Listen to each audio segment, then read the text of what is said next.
On my way to see my friends. We lived a couple of blocks away from me as I walk to the subway. Welcome back to The Oasis, where we discuss the fastest and most natural ways to heal from a varicocele. In today's topic, I want to talk about Hamza. Again, I already made a video about Hamza. That video was, why is Hamza one of the few people talking about varicoceles? If you don't know who Hamza is, he gives self-development material for particularly young men. And obviously this channel is about healing a varicocele naturally. So why did Hamza get varicocele surgery? Is that really that's the only thing that is presented to most people. If you have a varicocele, either you get embolization or surgery. If the grade's low enough and it's asymptomatic, then may just be recommended lifestyle changes because it's not causing any symptoms. And you may also be recommended to not really have any kind of intervention because it's not causing any detectable injuries on fertility and testosterone. Now, the number one thing that I'll say is this. I don't really buy that there are as many varicoceles that are asymptomatic. I think that the threshold for what you would even consider to be having a symptom is so low today. And Hamza's story actually shows a lot of this. It's a big enough problem that we've seen even in bygone times that the medical establishment has had to come up with a solution because it can cause such devastating problems, but they're not very sensitive to the threshold. So there might be a asymptomatic varicocele that actually is reducing testosterone through the Leydig cells that produce testosterone, or it could be having an effect on spermatogenesis, which is the health of your sperm cells. Now, that can occur from a bunch of different ways, including the Sertoli cells, the Leydig cells, and directly from temperature and pressure and that kind of stuff. So it's a funny story. So Hamza actually ends up walking into the doctor's office because he was having a dull ache in his scrotum, in his testes. I went to hell and back to get this information to you, so listen like your life depends on it, as it may. Why the hell do less than 1 in 10 men know what a varicocele is, when as many as 1 in 5 males you pass in the street have a varicocele that can ruin your life and future very easily? The veins stop pumping blood back properly. Then this builds up toxins and heat and drops your testosterone, turning you from full of fire and zest to mediocre at best, with less confidence, with more infertility, and being more sedentary. Even if you had surgery, you sense you still don't have access to your full powers. There's more fire to claim.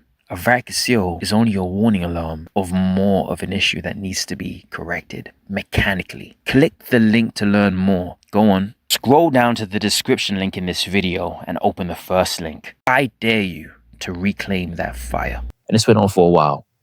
1 hour or 2 out of 10. Dull ache, right? So he suspects, doing some research, that he has a varicocele. His doctor does a quick examination by hand and says, nope, you don't have one. A few years ago, I noticed that on one side of, you have 2 balls, and on one side, like the veins that were attached to the ball were, like the veins got like tangled up. So Hamza says, I want to get checked out a bit more, not because I like you, but because I want to know that there's definitely nothing here, because it could affect your testosterone. And the doctor gave him a look like, you're one of those guys. You want your testosterone to be optimized, right? So again, you can see this whole sort of almost like a disdain or contempt for male optimization, because really the molecule of life for men is testosterone. If it's not where it's meant to be, according to your optimal baseline, high chance you're going to have an effect on your mood, your drive, other things, libido, your lust for life. So this is a devastating cascade of effects. You might earn less money. You're going to be less motivated to start a family. You'll be less motivated to compete, right? In all realms, for your spouse, for money, for reputation, right? I practice what I preach. I think most of us live in a very unnatural situation. So you want to get accustomed to not just standing around and letting blood pool in your body. So I'm always moving, crouching and whatnot. But so he just goes back to his normal life again, and he spends up to ignoring the problem. So this is probably another 1 or 2 years. And he just can't, because there's a dull ache constantly there, right? There really isn't that many people that are passionate about it to really think about this in a very critical way. There are many that do this, but particularly with natural healing, you don't find many people. And there just isn't much of an interest for some weird reason. So anyway, he ends up leaving it even longer. And this goes on to his 25, so even more years go by. So all the way from 21 to 25, the problem is left alone. And eventually his girlfriend's like, I can tell this is really bothering you. You should just go and get another opinion. But he knows that in the UK, it's called the NHS, National Health Service. It's going to take a long ass time to do anything. So he's like, I just don't want to go through that crap. It's just going to be the same thing again. He's pessimistic. But what eventually happens is he ends up getting a fertility test.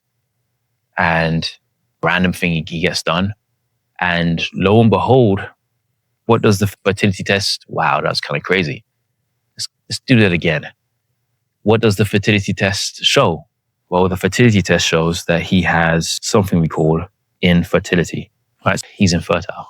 So all of this time, the problem, because it wasn't addressed, has led to the sperm parameters, sperm count, the number of sperm, the motility, how they move, and the morphology, so how the shape of them, how they are presented, how they function in terms of shape as well. All of that is bad enough to call it infertile. And so this is when he starts to think about correcting it. So when it comes to the surgery, the gold standard of this is called magnified microscopic surgery. So magnified, you might notice that I crouched right there. Could have just stood to do this, but why not crouch? It's better for the pelvic floor. It must have been about 3:15. She declared. So magnified microscopic surgery is generally considered the gold standard for outcomes and how low the recurrence rates are, so that when you finish doing the surgery, it's not likely you're going to get the condition coming back again. It's actually really low rates, 0.9 to 2, under 3% recurrence rate. So it really is a gold standard for reversing this. And so I don't blame it. I think he done a good thing, right? He's now back to where he had his fertility went up by three times. And so good for him. I rate him for doing it. And in his situation, I might have done the same thing as well. But I just ended up going down a different path. A lot of that was because I had other conditions, low-leggedness and sort of cervical scoliosis. So I naturally knew I had to fix my body and that there were sort of structural imbalances there. So that was kind of more my path. My take on it and why I made this channel is I believe that in many cases, what's going on is that there are a lot of people who are way more imbalanced than you realize. And when you're just doing a surgery, what you're doing is you're just fixing the symptom, but you're not actually fixing the cause. We all just sit too much. Technology is so powerful that we don't realize how powerful it is. So we're sitting all the time, standing around, sometimes in standing workstations or waiting for things, right? And we're generally just sedentary, or we're doing so much lower body work, but the upper body is imbalanced. So best people, I think, that are going to respond really well to naturally hitting the varicocele are going to be people that probably have a sense that they are imbalanced in the upper body. And these are going to be people that have like shoulder stiffness. If you have shoulder stiffness, right? If you feel like your posture is not good, right? If you have tightness in your neck, tightness in your upper body in general, if you have bow legs, and if you generally just want to strengthen yourself as much as possible to be as varicocele proof as possible, right? You want a holistic varicocele proof physique, which I call the V-taper, a sort of swimmer's physique, then I would say it's really worthwhile going on this journey to healing naturally. I'm offering one lucky viewer on this channel a hidden reward as part of the 12K Chris Williamson challenge. Chris is a podcaster, one of the biggest podcasts on the planet. I believe his health issue he has recently talked about is as a result of poor vascular health, which my Ironman protocol can fix. If you want to win the hidden reward, scroll down to the description section of this video and copy the link next to Chris Williamson 12K challenge. The first person to get this link to Chris Williamson wins. Or if you raise Hamza's attention, because he also knows Chris Williamson. If you're watching Hamza, shout out to you, man. Respect, love your videos. You're doing a good thing. And as always, thanks for journeying with me.